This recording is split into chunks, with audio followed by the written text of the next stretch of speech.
أعوذ بالله من الشيطان الرجيم بسم الله الرحمن الرحيم إذن جت الله كان دودو يتيدي او mo en mbawa edde fadde do jettirten mo kono yettude mo hakke bawde men en jetti jomiraado subhanahu wa ta'ala en jetti Allah en juule nelaado sallallahu alayhi wa sallam sababu godangal sababu gurdam alhamdulillah alhamdulillah alladhi khalaqa as-samawati wal ard wa ja'ala az-zulumati wan nur thumma alladhina kafaru bi rabbihim ya'dilun alhamdulillah huwa alladhi khalaqakum min tin thumma qada ajalan wahidan musamman 'indahu thumma antum tanzurun alhamdulillah huwa Allahu fi as-samawati wa fil ard ya'lamu sirrakum wa jahrakum wa ya'lamu ma taksibun waddi juldo tan ko yettude jomiraado nde wonno ko neddo fewjata ko e ko defata ko fof ko Allah wonata sababu hado waawo rottede so en ngari do hande etade fuubnude odo aadi ko Allah wela aadi jettado woddi nde jettete nde en ganda holko jolata kono tawde Allah wadi fof ha en ngari en timmini aadi o no be birata ni hayso tawi haadi do weli en jettiri dum Allah en jetti Allah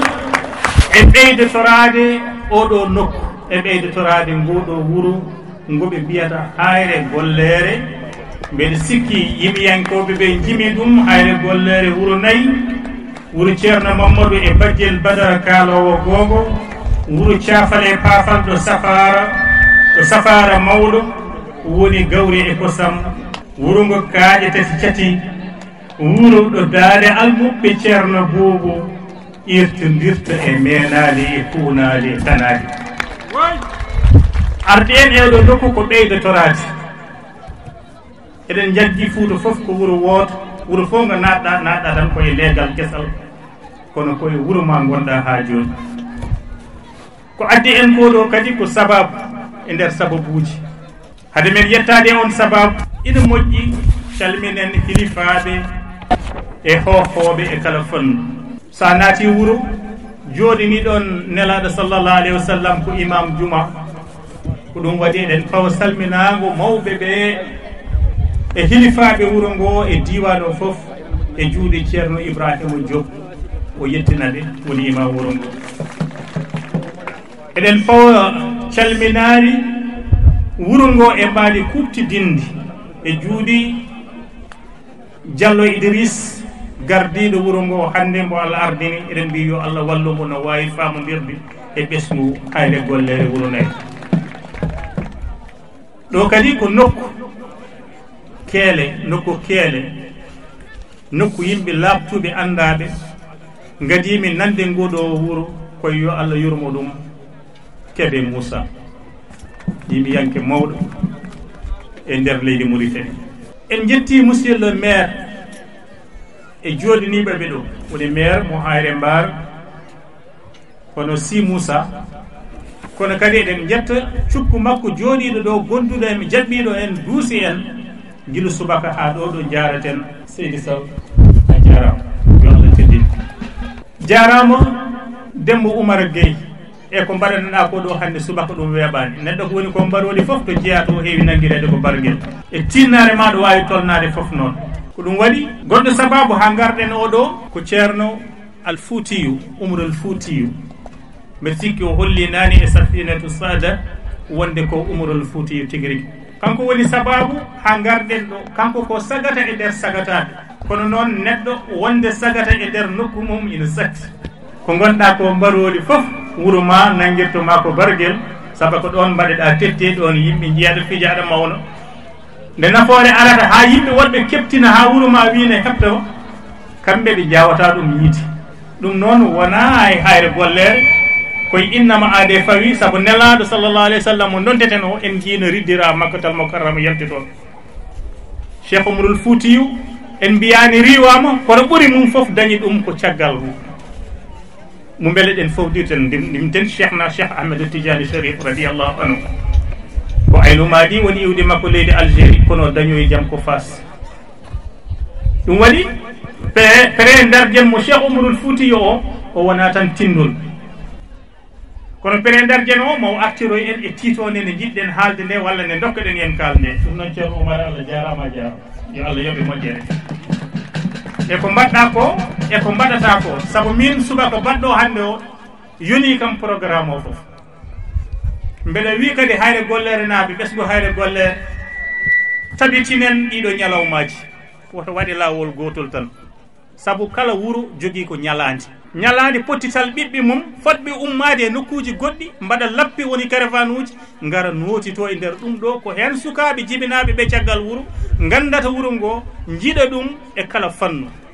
jari borɗen ɓe ni koɓe jiiɗi ko so football en so théâtre en enen mawɓe ɓe hayso ɗum natti en waddi yo en paam ko ɗum ɗon mbawaten tuforade ɓe walla mbawaten sakde e ndeɗon wilde ha mbawen rullindeɗe beele ɓe gona calɗi ɓamtare Haayre Golleere weltaram kadi ina ari e suku mon baɗɗo fayida tiɗɗo hono Oumar Ela Thiam oɗo suko tokoso to banggue duuɓi kono noon to banggue hakkilantagal to banggue pinal to banggue darde to banggue minen ɓe jiide meccal ɓe e hen fadnu ɗomin keptanirimo ɗo o wona neɗɗo tokoso e nder meccal ngal min mbaɗata ngal saabu Allah ina rokkimo hen dokke kewde yo Allah rokke fandinde Seydi Thiam an foof e yettede Thiam ɓuri weldemi kadi ko nde garɗen ha taccuɗen kasga worgo garɗen kasga rewo woni ɗeɗo guri foof nde jippiɗen e laana tan poɗɗen e le grand professeur Sow Samba sa yimo tan ɓerde ma ɓuuɓat saabu gandal makko saabu pinal makko saabu darde makko kono mbirunomi ni tan emin kala ɗo biyowo mbimi woni ina foti yettude leydi Mauritanie saabu Mauritanie wonko waɗani ngal ɗemgal ko gonga oɗon jawo kono ko ɗokko yawata ko so gumɗo heeɓi ɗum ƴettat keele pulaagu fof keele pular fof ko ɓuri ko hen hewde so jibinaka Mauritanie ko Mauritanie mawni kanko so mboɗo ko hen o jeeya so welanoma o ɗurno kala ko faate ɗemgal ngal o hutoro diplôme makko to banggue jangde o wuura hen hakkude leyɗele ɓaleɓe tubakoɓe kono noon ɗemgal ngal ina woɗɗoye makko son jii hay e interview uji hay e ko haalata e nder émission ngaji français o yahat ha ɓooya tan o waɗa hen pularal o waɗa hen pular yidde wiide neɗɗo o ko gurɗo ɗum yo Allah yoɓe moƴƴere te kadi arde amen eɓe mbaɗa conférence e yeeso ma ni ɗesiwade tan koye arde dursitade ni sa welama saaha foof poɗa nafuru woni taltali min mbawa artude ɓesgu Haayre Golleere rewɓe e worɓe jaɓɓugal mon min jii teddugal mon min jii timmal mon min jii moƴƴere mon min jii ko heddi ko eɓe mbi so tawi a are wuuro ngo a suwa wofde Allah kala ko ñaganiɗa wuuro ngo ina wawi jaaɓe eɗen ñagono Haayre Golleere yo Allah wat ɗum e guri barkinde ɓurɗe barkinde yo Allah wat ɗum e guri ɓurɗe mawnude to banggue daraje e kala fannu kala ko wuuro ngo ina sohla ko ina nafta ɗum yo taw ina dañe e nder Haayre Golleere taw en jiiloyta ko ɗum banggue goɗɗo yo ɗum huftidin kadi e nder diwan kufɗuɓene o foof woni commune o Haayre Bara e ko abbiti hen ha e guri ɗe ganduɗa ɗe ko catiɗe en ɗo taw kadi ko enen jiidi foof somi wi ɗum en beelama mbiyen Haayre Bara Wendu Edy Kaƴel Abou Habari Juude Jeeri Duguel Kasga Seeno Busoɓe Seeno Kuna Teysala Beelinaɓe Sabbo Allah Tulel eko way noon e guri goɗɗe ɗe mi limtani ɓe jaafomi ɗeɗo guri foof ko gure tawtoraɗe ɗo hande ko mbaɗaten ko kono kadi eɗen ñaago kala barke dañaɗe ɗo yo ndelta e dendagal nden ɗon guri ina gasa mi artoye won yimɓe gam yettude ɗumen kono noon tawde ko en tottaɓe tiitonde alay saago jewten e tiitonde nde tiitonde nde kadi eɗen mbawi enen ɗo tolniɗen ɗo no keɓɗen nde tiitonde nde ina wawi mbasen yewtirde nde to banggue witto gandal kono jewtiren nde to banggue witto hakkilantagal ɗum holko firtata wonde ko kala ko kalɗa ina jogui des limites ɗe woɗɓe mbawi wiidemo miijuma de ko ni kono minen miija men ko na tiitonde nde e nder ɗemgal Fraysi ko retour aux sources pour la valorisation et la promotion de l'agriculture intelligente et durable pour un développement socio-économique. Musidɗo o firi ɗum joni joni o wi ko retour aux sources, ruttade to lasli men, ruttade to jeyi baba, ruttade to iwde men ngam mawninde, ngam ɓamtude ndema jaaduko e hakkilantagal ndumoto ko kono fandare nde ko ngam dañde ɓamtare faggudu e rendo. ɗum ɗo woni titode men. Professeur nanɗo ina andi so tawi a tottama titonde gaddotoɗa wadde ko hiñade titonde nde, mbaɗa ɗum hiño. sa waɗi hiño titonde nde, titonde fof ɗe tottoɗa ina waɗi ɗaɗi, ina waɗi foɓre, ina waɗi cati e ɓesnoje mum. nde ɗo titode so en ƴeewi retour aux sources ko kañum woni ɗaɗi titonde nde, woni koten to lasli men, duttoɗen to lasli men, duttoɗen to jeyi baba, duttoɗen to fina tawa, duttoɗen to gendi e ngowaji, ko ɗum ɗo woni foɓre ɗaɗi ɗi jafodon. ɗum ɗo woni ɗaɗi ni kadi titonde haari ɗum tawde wi ko retour aux sources o to koto banggue kewendi, ko kewendi duttoɗen e cewle men gadanteje woni lasliyankoje,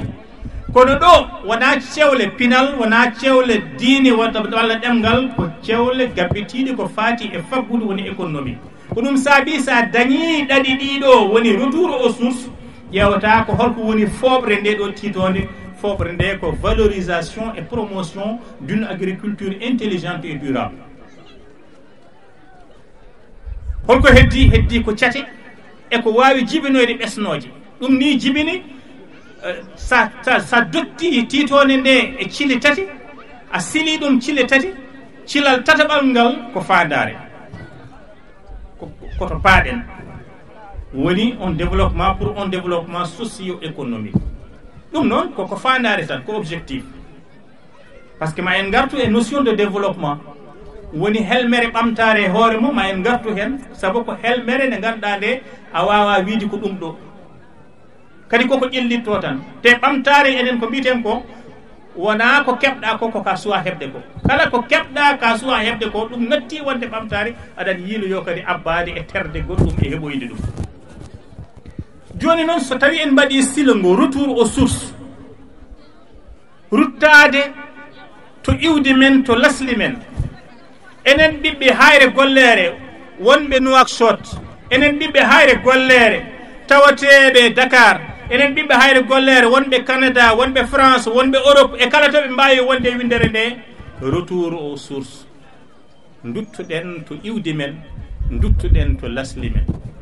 ɗi ko mbatten toon ko ngam ɓuren wawde darade e ɓamtude e mawninde ndema jaaduko e karallagal kesal e hakkilantagal nduumotoko. ɗum ko pour hol ɗum tan no nawta men gasque. kay nawtat men gasque, saabu ko ɗum woni ko wawi en yettinde un développement économique et social.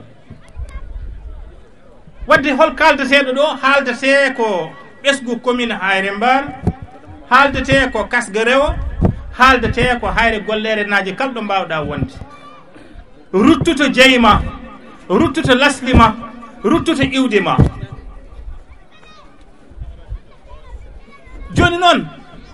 jaaɗo ha fuɗɗi teddude e nder guri men tappamaje ko wayno Nouadhibou, Nouakchott, Zouwayrat, Attar, enen Haayre Golleere naɓe eɗen keewi toon. kono noon wonko itti en ɗo, ittuno en ɗo ko ɗum koɓe mbiyata so galle baaba haɗanimo koyere wota hat ɗum yewede. itti en ɗo ko ɗanle. ɗum ne kadi jeeya ko e neesu innama ade le sociologue ma artoy hen, manam ɗangal e humpitade ko woni oyo banggue ɗum komi anda ɗum ade koko sohli ɗum tan. enen noon ɗanle men, enen fuutankoɓe hoɗɓe moral dane maayo Sénégal ina jogui ɗaɗol, ina jogui lasli. wonko itti men ɗo, wonko itti en ɗo e Haayre Golleere, wonko itti en Mboyo nawi en, wonko itti en Haayre Mbara e guri taariɗe en ɗo nawi en banggue goɗɗo. ko holɗum? ko caɗele to banggue nguurdam e nguura. kono beele jaaɗen ko luttoyde walla ko en fotɓe artude e kala ko wawi dañede toon gartiren ndenden ɗum e nder rendo men ngam mbawen wurtinde ko wawi jogade en ɗo holɗum ko wawi jogade en ɗo ko ndema awa e gaynako pour holɗum ngam dañen ɓamtare to banggue rendo e to banggue faggudu joni noon ɗen ɗande holde puɗɗi koye soñoji 1972 les années 70 ay soño 72 73 mi tawaka noon wonko heewi ko eggini ko uujni e Fouta par ce que ko ɗo Fouta ɓuuri fuɗɗi andude soño ɓurgo mawnude e ɓurgo tampinde ɗum ɗo yimɓe jeehi ɗo ɓe payi faraysi ɓe payi Fouta yeewi kañum fof yeehi on yeehi noon adan ɗesi waade kono yakindade ni woni yaade ndaroyde ko ina artira ko ina suuro ɗum kono yeehi ɗimmo e dawal ɗimmal ngal ko yeehi nawori walla yeehi abbina ko wonani ɗum gal a yeehi nawori o yeehi gadana o ala caɗele saabu on yeehi ko sukkoyde yolde heege e basal no gurɗen ɗo kono yeehi ɗimmo yeehi abbina o yeehi artani kadi rutti o on ɗon dañani en caɗele saabu o naworo ɓesgu o nawori rewɓe ɓiɓɓe jibina toon neɗɗo fuɗɗi teddude joni noon wonɗo teddeni ma tolnoto doole ma tolnaki sa wiyama hoota Haayre Golleere kala mbiɗam nan mbita an ka kangal min hande mbaɗa wawi woppude ɗo gallam o mi woppuɗo cuddiɗam o mi woppuɗo rewɓam ɓe walla joom suudam o mi hoota Haayre Golleere somi yeehi holno gurdatmi toon ndiɗo teddendi ko Haayre Golleere gonmi e rokkude yeru kono eɗen gandi Fouta kala wuuro ngo ƴettuɗa aɗa wawi ñawirde ɗum wongo ngo ko ɗum woni wura men ɗum woni gure goɗɗe ndiɗo teddendi noon kadi ɓuuri tampinde ko wuurɓe e faraysi walla guri ɓurɗi woɗɗude woni to Europe e to Amérique saabu ɓen jeeha ɓooyi jibinani ɓesgu ɓiɓɓe mumen aɗa andi sa jibinani ɓi hay an kotol ma waɗat caɗele saka noon on ɗon ɓi mo ganduɗa o relation mo jogdiɗa o e Haayre Golleere ala hakkude mum kañum e Haayre Golleere sa uuji a nawi debbo joom suudu ma a nawi mo Nouakchott a woni toon duuɓi sappo a artani ɗo a jibini toon ɓiɓɓe jibinaɓe ɓe toon gona Haayre Golleere naaɓe de souche woni to banggue iwdi kono noon koɓe Haayre Golleere naaɓe to banggue tan lasli mabɓe iwdi mabɓe seede mum ni so tawi woodi garɗo salminde baba minen kam to Dakar to eɓe mbiyata ko koreji pa o ari koreji pa o ari ganduɗa ɗo kam jomum sengti hoore mum natti wadde jamguel rendo gonɗon ngo Haayre Golleere naaɓe joni noon holko tututombo wadde retour au source o wona tan yaaɓe ɗanniɓe ɓe retour au source o ko sukaɓe jibinaɓe ɓe toon yo jaaƴewoyo hol guila ɗo goni cokton yo jaaƴewoyo jinnaɓe men iwdi men to jiɗo toon gowo toon ganda toon janggo so mbatta nafde toon minen min mbaɗi ɗum 2002 ha 2007 somi jumani e caravane uji ɗe ɓe mbaɗanno toon sukaɓe arannoɓe ndesi hen mahi hen kala suuji toon te meeɗa andude toon so wonano ɗum addi ɗumen toon wadde enenne e nder ɗe ñalaɗe ɗe mbaɗaten jarriɓoɗen ittude sukaɓe men e guri tappomaji ɗe eɗen gajeroɓe artirde ɓe ga gonɗen ha joni de koye ɗaɗi ɗi retour aux sources gajirgol artirde ɓe ga ko beele eɓe jeeye e ɓamtare ga beele ɓe jiiɗa ga kono retour aux sources woto cikken ne weeɓe de weeɓani hodde to lasli mum hodde to iwdi mum ko holɗum ko se réconcilier sur soi-même hankadi ko mbaɗa kono ka cengtinoɗo e nder callal rendo jamguel nguel aɗa senga ɗum aɗa watta ɗum hen kono weeɓani de wona woto cikken no cikkirten ni ko noon weeɓiri saabu retour aux sources o nokku jibinede ma weeɓani ko gonga noon ka poɗɗo hodde saabu so neɗɗo suɓotono ɗo jibinte ina wawi mi wasa suɓayde jibinade mboyo so Oumar Elhadji Thiam suɓotono ɗo jibinte ina wawi wasa suɓade Haayre Golleere joni noon so Allah waɗi jibinimo ɗo holko ɗum firti ko tu es affecté à Haayre Golleere firti ko ɗo Allah fettuma to bangi diine welma mettuma a suɓata ko jinnaɓe jibinoɓama a suɓata ko to jibinteɗa sa suɓaki jinnaɓe jibinoɓamo ɓe a suɓaki jibineɗa to jibineɗa ɗo firti ko toon Allah fettuma kala ko mbawɗa naftoyde banggue goɗɗo Allah kam winoma ko min ɗo pektumami te Allah kala ɗo tagui innama ade o tagui ɗon ko omo wurno kanko innama ade o kono kadi ko ina wurnamo kanko innama ade o ɗo kadi c'est la réconciliation avec la nature woni yaadude e taaridi mum yaadude e sato mum ganda ko an foti wurnude sato ngo wurnoma kibaru sa yeehi ya waɗi Nouadhibou duuɓi 10 duuɓi 20 te eɗen gandi ɗum wona sarade hayto banggue cellal ɓalli safara ina anda wonde laslima sa hootani toon won ñabbuli tokosi hay puƴi garate ma tan Nouadhibou walla Faraysa sa artiɗo tan ɗi puɗɗo maytude pourquoi par ce que gartuɗa ko e nokku mo ganduɗa o weeya ngo ko onon jiidi lasli onon jiidi iwdi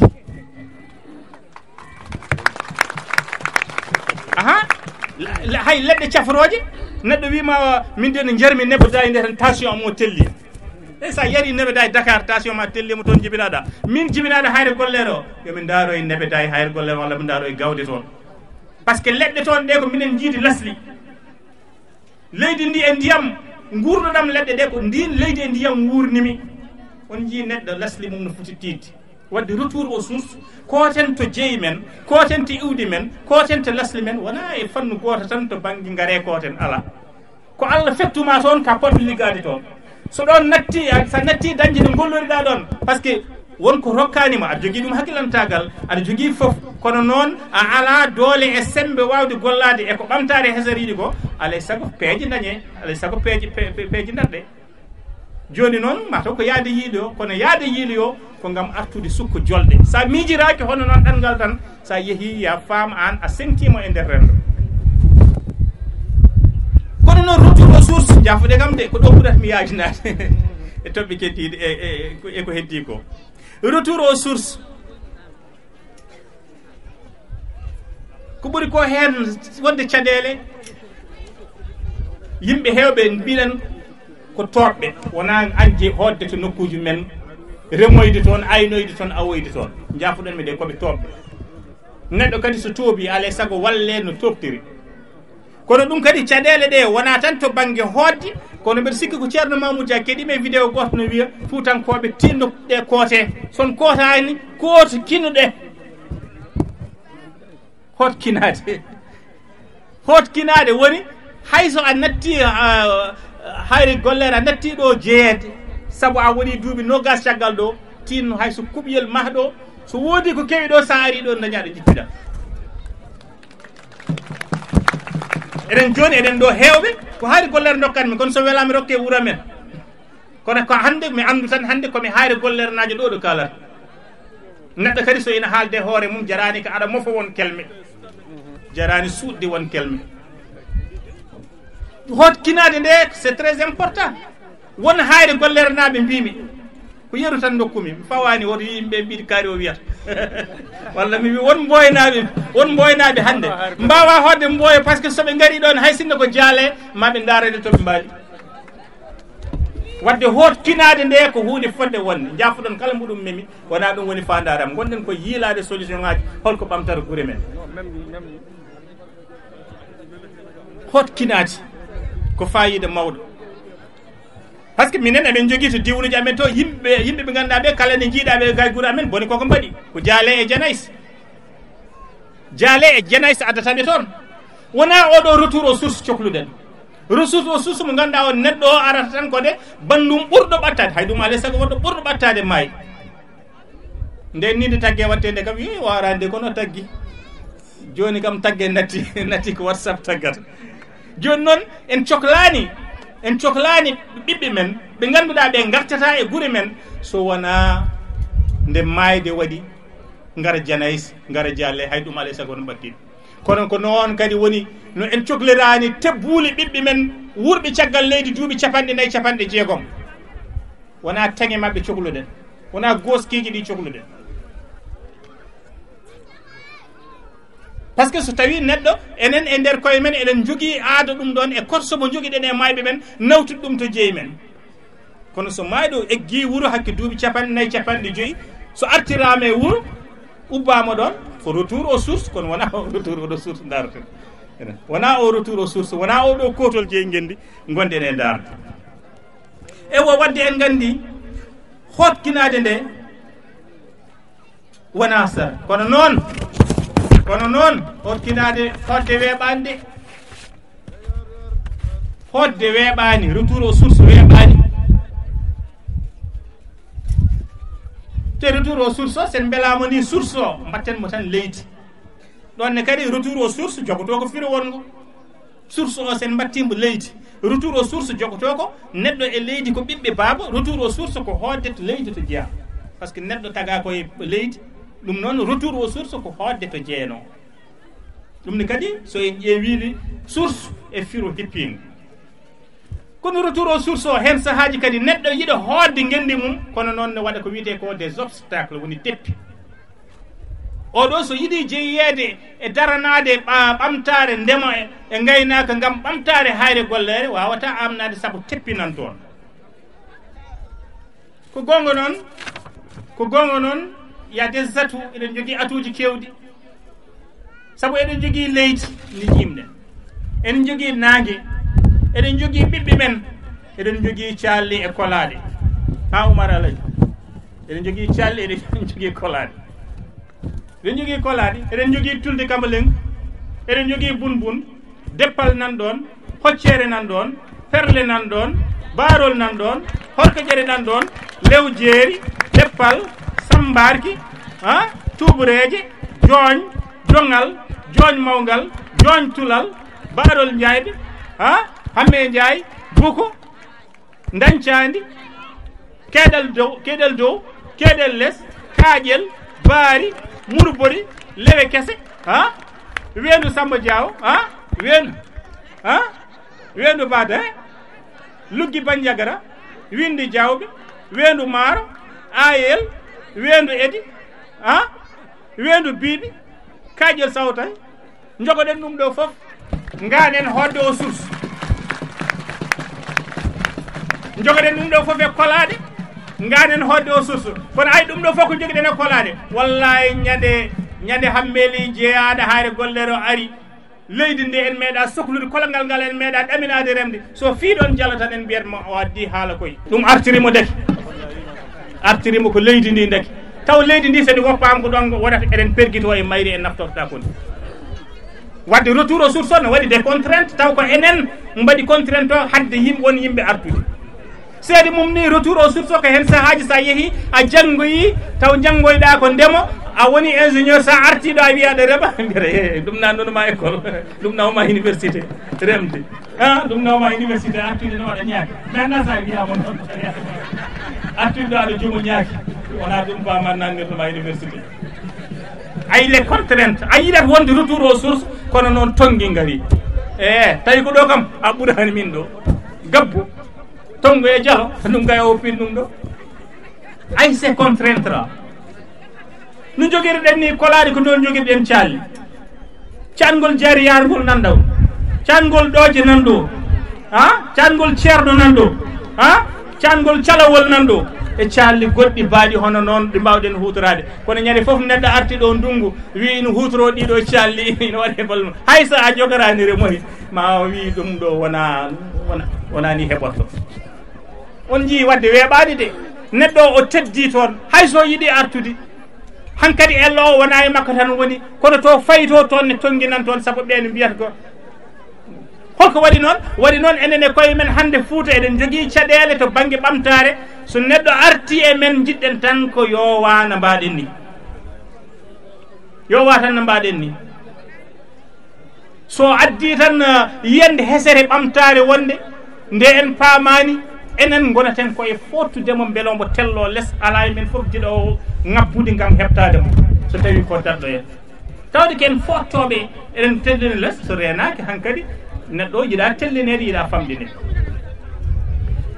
retour aux sources koten to nokkuji men ina waɗi des contraintes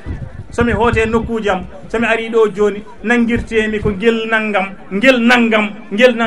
mate wona ɗo ba makko wonno no waɗa naggam mate wona ɗo tani ko waɗno on naggam ayi ɗum noon tawde mi waɗa daña suturam e jammam e Nouadhibou e Nouakchott e Dakar e Thiès mi jooɗo toon ɗon kam hay goto wiira kam o ko ɓi cuurel walla o ko ɓi naggam on jii les contraintes wona tan e neɗɗo fawi kono ina fawi e meɗen e koye men tonggui men so neɗɗo natti hayɗo mbaara tan yo wurduno gurɗen ni joni joni woto wino adda ɗo haydara goɗɗum kala ko wino adda ɗo goɗɗum en jaɓata yaadude e mum contrainte wona rewɓe wona worɓe tan de nana hay o ga bagge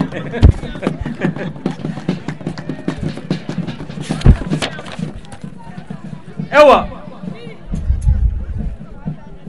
te kadi eɗen gandi so eɗen ƴellito e nder titone men eɗen payi ko fate e ndema l'agriculture intelligente en memi ɗaɗi ɗi woni source retour aux sources en gandi retour aux sources ko hunde fonde wonde ken fotɓe ruttade e jeeyi men kono nanɗon kono o woni tonggui ɗi kalɗen ɗi te ɗin tonggui sino ngoodi ɗo en mbawa daranade valorisation et promotion d'une agriculture intelligente et durable wawa wonde taw ɗin tonggui nanɗo te eɗen gandi e nder aduna o foof so ƴeewama capanɗe jeetati e kala temedere e ɓesgu aduna o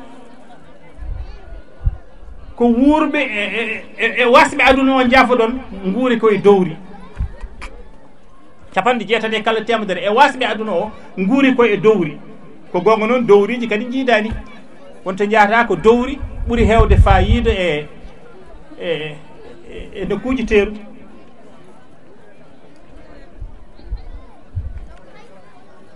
joni noon kootol ngol kaaleten ngol fof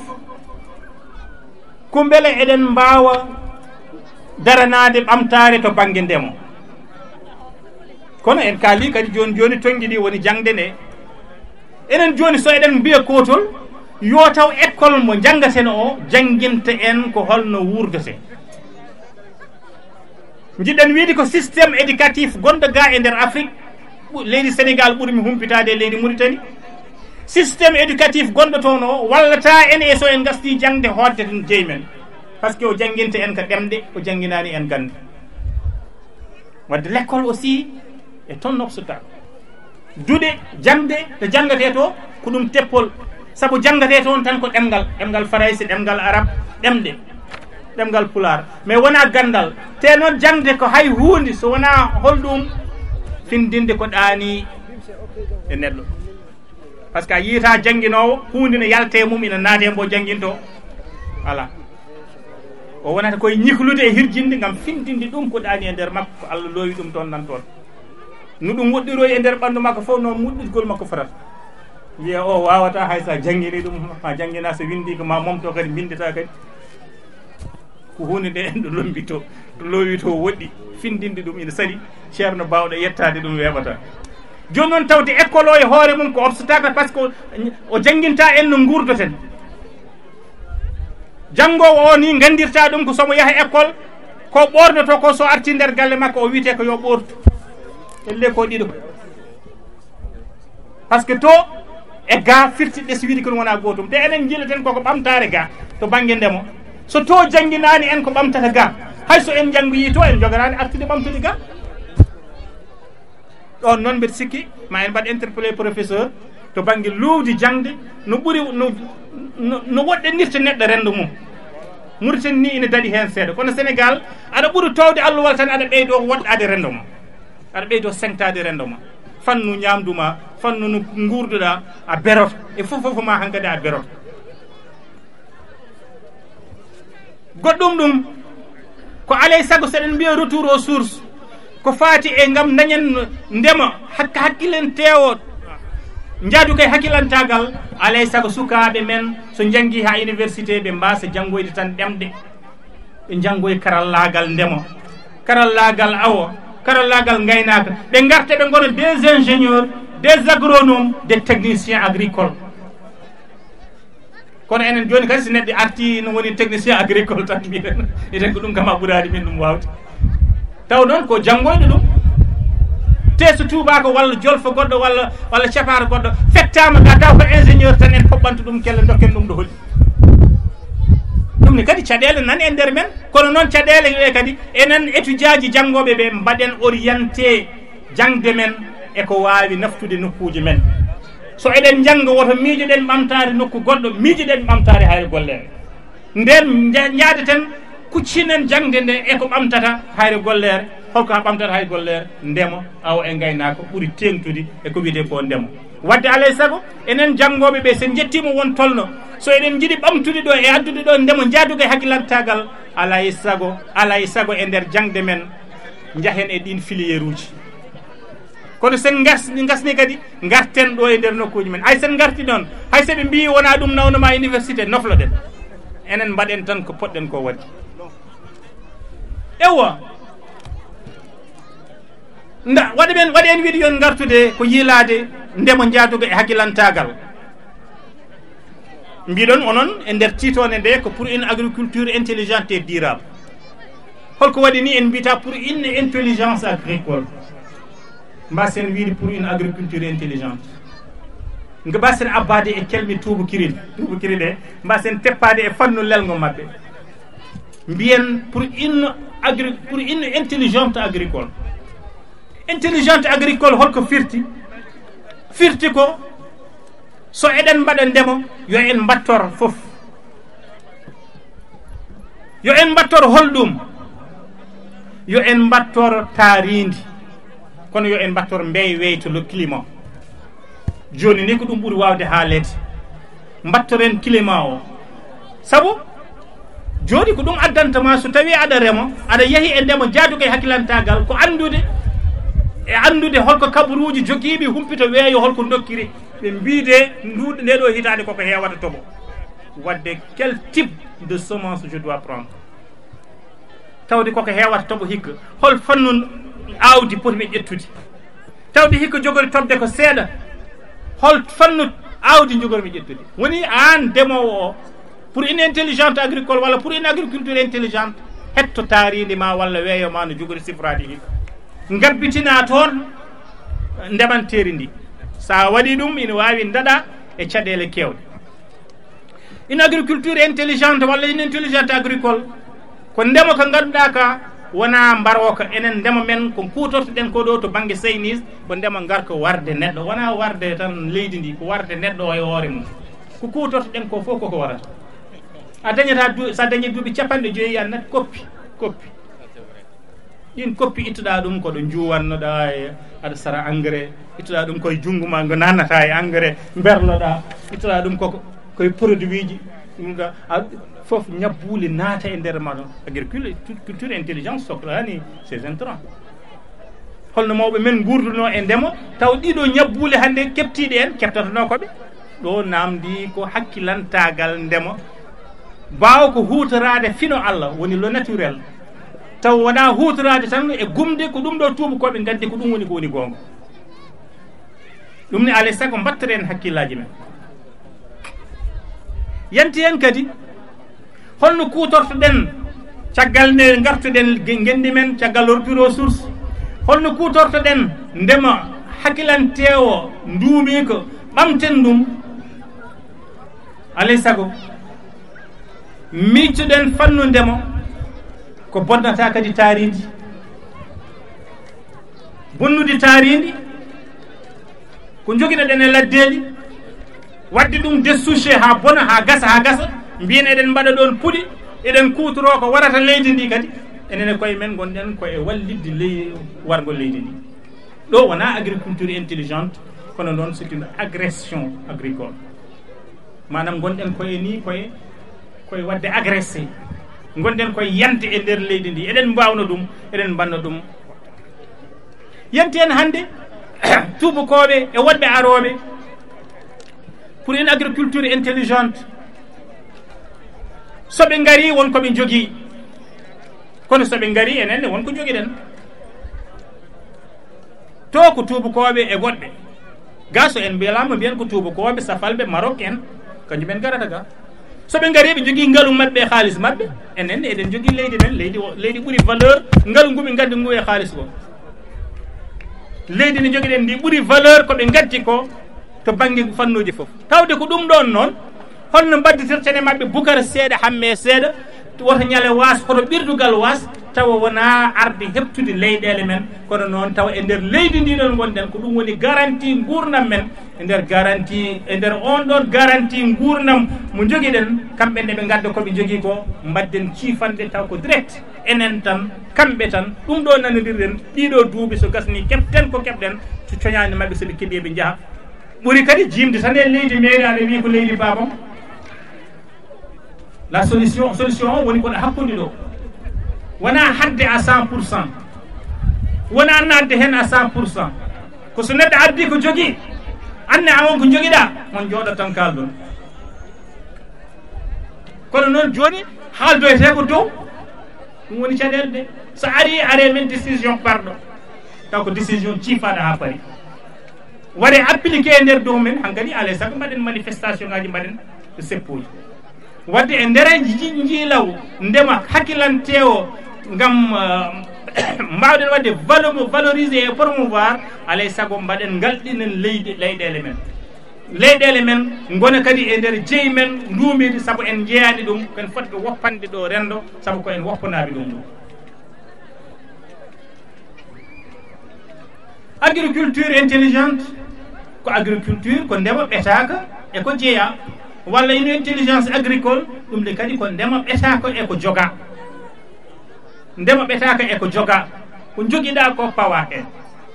pawa hen doole ma pawa hen sabu bon en jii hande wonɓe ganduɗa ɓe ina guuri e ndemata koye dow kuɓeji ndemata koye dow kuɓeji ko toon coñata ndema dow kuɓeji coñotoon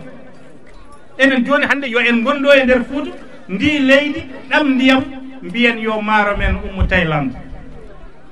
yo ende reman en eɗen ñaamo joni ni eɗen goni patronge par ce que ende en ndemanta en eɗen ñaamo Thaïlande remante en eɗen ñaamo Siyam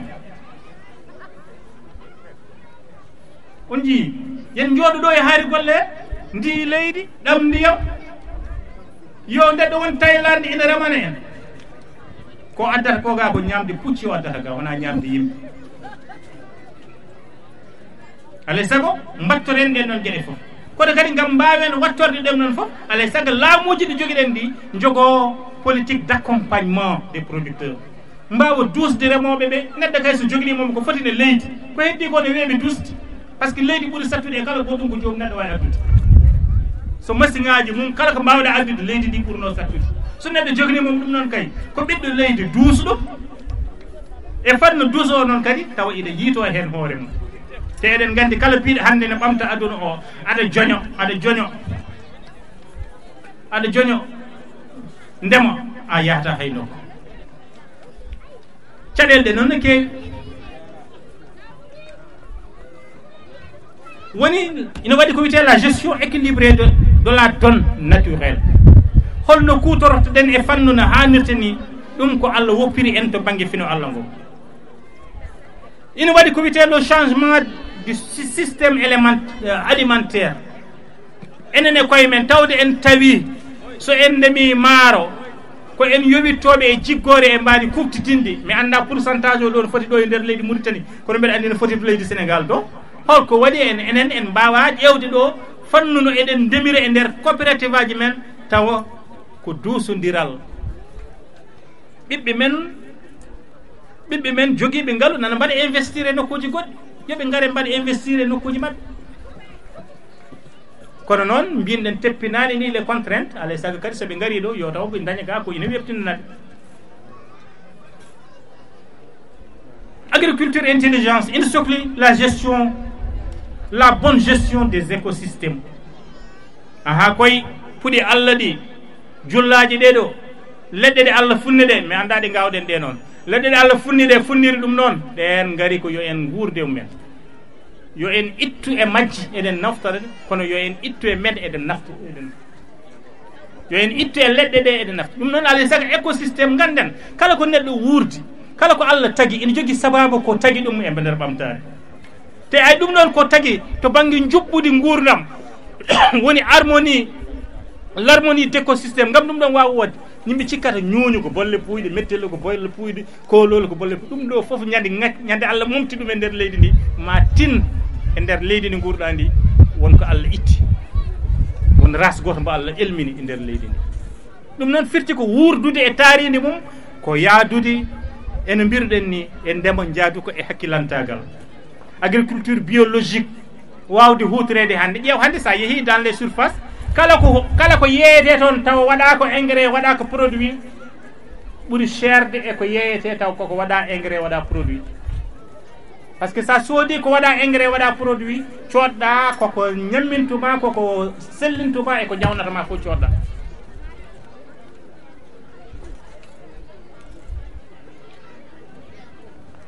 pour une agriculture intelligente walla une intelligente agricole mbaɗen ɗum valoriser en mbattorat kadi les alertes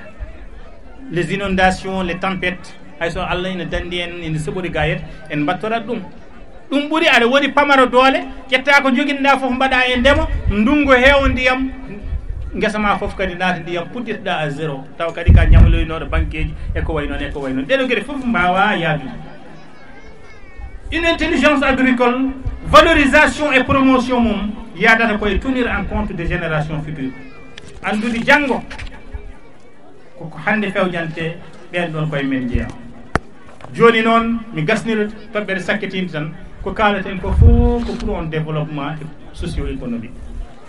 kalten ko fof ko ɗum woni fandare nde développement socio économique en kalino nane développement ko notion ambigu ko helmere ha mettude andude ko ɗum ɗo a wawide ko ɗum woni développement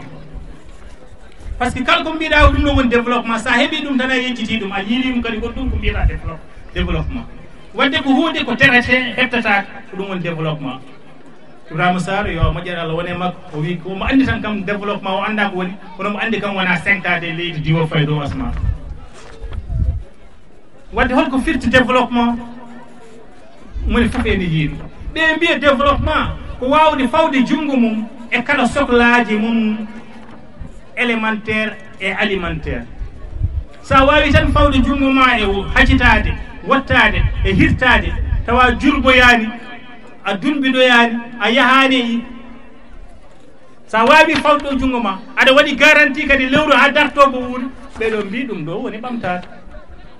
kono hol garantie mo joguiɗa lewru ha dartogo wuuri tawde kay ko ganduɗa ko les catastrophes naturelles nanɗo ɗum ne kadi beela wadde développement c'est ambigu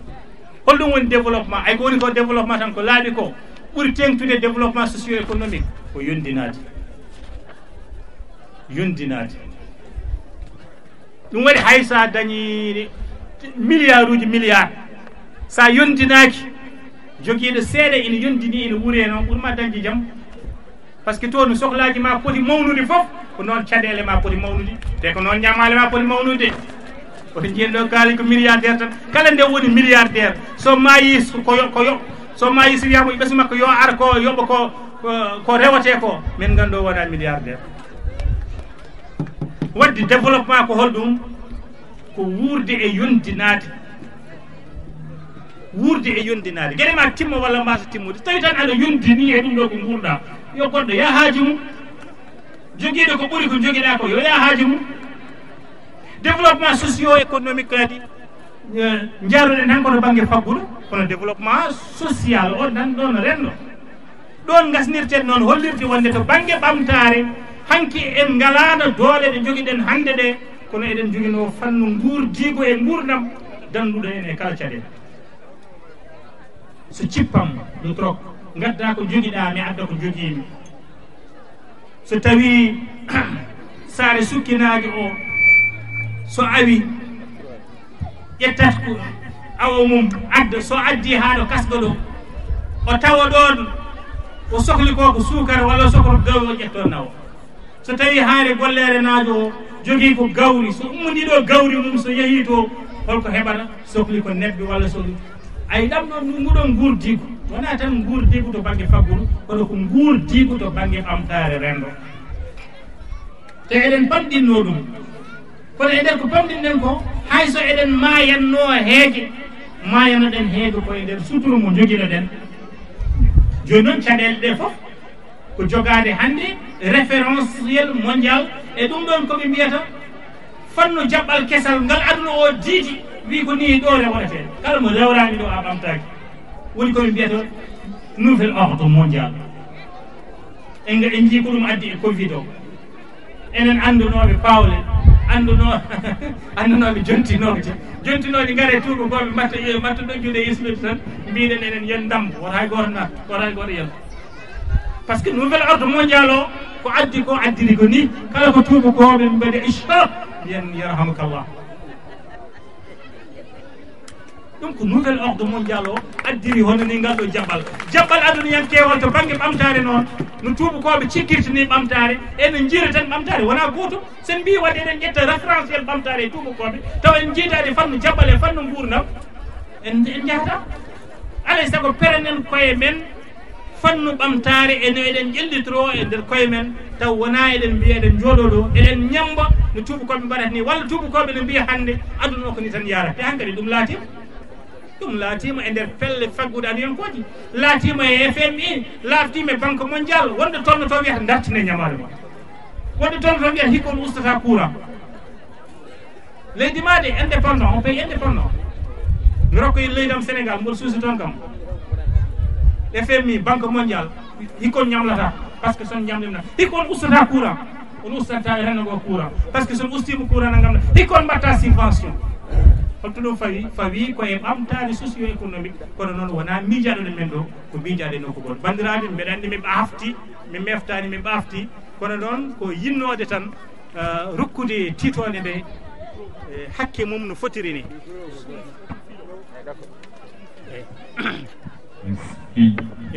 eyyi ko yinnode tan rokkude titode nde hakke mum no fotiri ni kala mo ganduɗa en memi ɗum e titone nde wona ɗum wonno fandare men fandare nde ko enen Haayre Golleere enen Fuutankoɓe enen ɓesgu commune Haayre Mbar mittanade koye men ko cikkaten ko dow woni hoynete ko aɗa wawi hoynade aɗa yaaha naata e woyndu hono ko heftino ko tawes ɗum wadde wona hunde ɓamtare wona dow tan woni ɓamtare woni ko less tawde kay koye leydi ummuto ɓamtare kadi miijotaki e cuuɗi ɓuuɓɗe wiye yo en tabitin ɗum ga e nguleki ko en miijanteɓe holno neɗɗo ɓamtorto e nder cuuɗi ɓuuɓɗi yimɓe jooɗo gara mbi ko ni mbaɗirton so gari namdata ko mon ni ngol ɗo cangol kam holko ganduɗon ɗo les années 80 est ce que ɗi ilanno est ce que no garat tan mbaɗa toppoji men mbi ko ɗum ɗo janggi eko way noon wadde ɓamtare kala nde neɗɗo miijinaki ɗum hoore mum kala nde fawani ɗum e taaridi mum fawani ɗum e rendo mum wona ɓamtare yarude hakkilantagal bandiraɓe Haayre Golleere ɗon jarlo ɗon jaafo so tawi mi yettini fadare ko ɗum wonno so ɗum ala allahumma salli ala sayyidina Muhammad seydini mboɗo sikki wona sikkini ko yara men